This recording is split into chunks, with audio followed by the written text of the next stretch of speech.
আমাদের দৈনন্দিন ব্যস্ততার জন্য আমাদের খুব একটা যেমন স্বাস্থ্যকর খাওয়া হয়ে ওঠে না, ঠিক তেমনই আমাদের স্কিনের জন্য ত্বক বা স্কিনের খুব একটা যত্ন নেওয়া হয়ে ওঠে না। আর আজকাল তো প্রায় 99% মেয়েদেরই সমস্যা চুল পড়া বা চুল ওঠা এবং ড্যান্ড্রাফের। তাহলে চলুন আজকের আমার সাথে বানিয়ে নেওয়া যাক একটি হোমমেড অয়েল।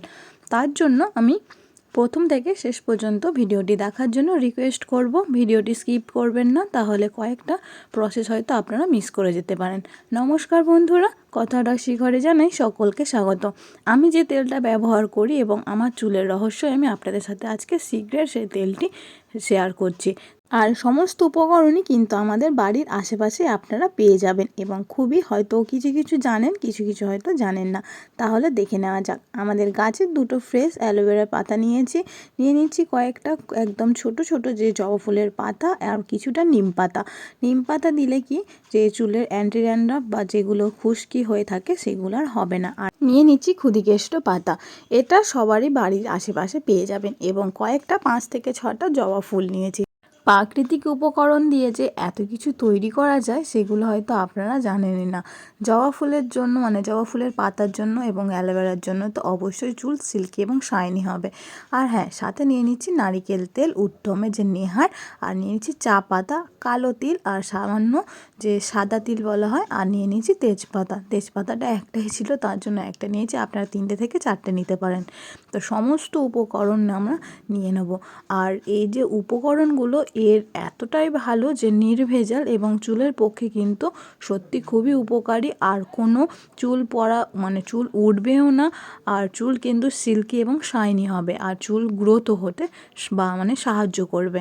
তো তারপর একটি পাত্রের মধ্যে আমি নারকেল তেলটা আর কি ঢেলে নিয়েছি, নিয়ে তারপর যে উপকরণগুলো আমি রেখেছিলাম সমস্ত উপকরণগুলো আমি সেই তেলের মধ্যে দিয়ে দেবো। মজার কথা একটাই, আমাদের দৈনন্দিন জীবনে এতটাই ব্যস্ততা থাকে যে আমরা প্রায় সময় আমাদের চুলের এবং গায়ের বা ত্বকের আমরা খুব একটা যত্ন নিতে পারি না।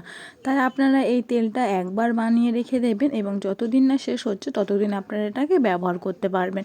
এয়ারটাইট কন্টেনারের মধ্যে রেখে আপনারা যখন ইচ্ছা সপ্তাহে 2বার থেকে 3বার খুব ভালো রেজাল্টের জন্য 2বার আপনারা ব্যবহার করতে পারেন। দিনে নয়, রাত্রিবেলা মেখে চুল বিনুনি করে নেবেন। চুলটা বিনুনি না করলে কিন্তু এমনি যদি চুল খুলে রাখেন তাহলে কিন্তু ড্রাই হবে এবং ফেটে যাবে। তার জন্যই আর কি চুলটা বিনুনি করে নিয়ে রেখে দেবেন। পরের দিন সকালে উঠে শ্যাম্পু করে নেবেন আপনাদের যে কোনো পছন্দসই, যে কোনো যার যেটা শ্যুট করে আর কি, যে শ্যাম্পু সেই শ্যাম্পু দিয়ে ধুয়ে নিলে চুলটা যেমন সিল্কি হবে, শাইনি হবে এবং চুল গ্রোথও হবে। চুল টাক পড়া বা যদি বলে অনেকে টাক পড়ে যাচ্ছে, তাহলে এখানে আপনারা অ্যালোভেরার সাথে সাথে আমলকিটাও ব্যবহার করতে পারেন। আমলকিটাও কিন্তু দারুণ কাজ দেয় একটা। তো আমলকিটা এর মধ্যে আর কি কাছাকাছি ছিল না, তার জন্যই আর কি কেনা হয়নি।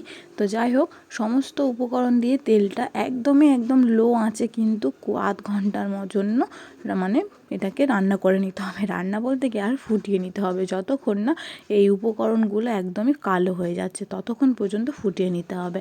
আর হ্যাঁ, আমি তো ভুলেই গিয়েছিলাম দারচিনি দিতে।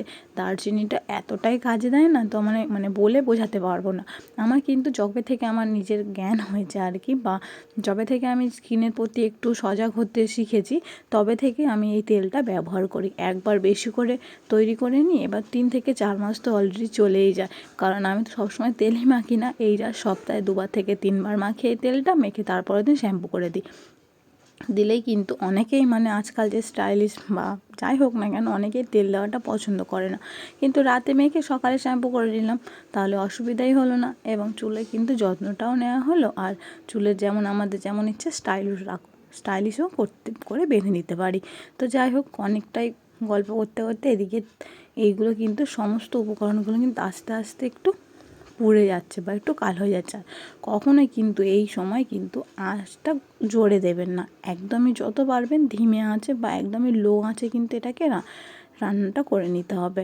রান্না বলতে কি, আর এগুলোকে ফুটিয়ে নিতে হবে, কারণ জোরে দিলে এটা পুড়ে যাবে কিন্তু এর গুণাবলীগুলো তেলের সাথে কিন্তু থাকবে না। তার জন্যই এগুলো বললাম যে এটা একদমই লো আঁচে আধ ঘন্টা থেকে 45 মিনিট মতন করে নিতে হবে।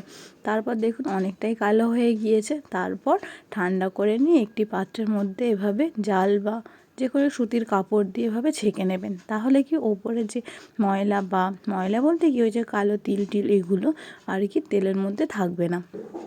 তো ভালোভাবে আমি ছেঁকেও নিয়েছি দেখুন। আর দেখুন একটা বোতলে সাদা পুরোটা তেল ছেঁকে কতটা ফুটে মানে হাফ কিন্তু হয়ে গিয়েছে। আশা করছি আপনারা দেখে বুঝতে পেরেছেন। আর এর মধ্যে না একটা দারুণ একটা ইনস্ট্যান্ট একটা কাজ করবে সেরকম ভিটামিন ই ক্যাপসুল বা এভিয়নের যে 400 পাওয়ারের, এটা আমি ব্যবহার করছি। আপনারা চাইলে 600 পাওয়ারেরও ব্যবহার করতে পারেন। 600 পাওয়ারেরটা হলুদ কালারের হয়, তো 400 পাওয়ারেরটা আমি ব্যবহার করি স্কিনের জন্য বা হেয়ারের জন্য।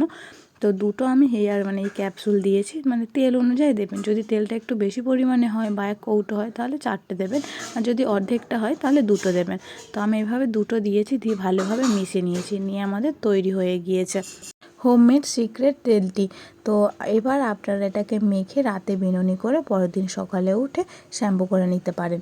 এই তেলটি আমি আপনাদের মেখেই দেখাতে পারতাম, কিন্তু বাড়িতে অসহজের কারণে আর কি তেল মাখতে নেই, তার জন্য মাখলাম না। তো দেখা হচ্ছে পরের ভিডিও। ভালো থাকবেন, সুস্থ থাকবেন, এবং ভিডিওটি শেষ পর্যন্ত দেখার জন্য অসংখ্য ধন্যবাদ রইল। পাশে থাকার জন্য অতি অবশ্যই বেল আইকনটি ক্লিক করে দেবেন এবং সাবস্ক্রাইব বাটনটা ক্লিক করে দেবেন।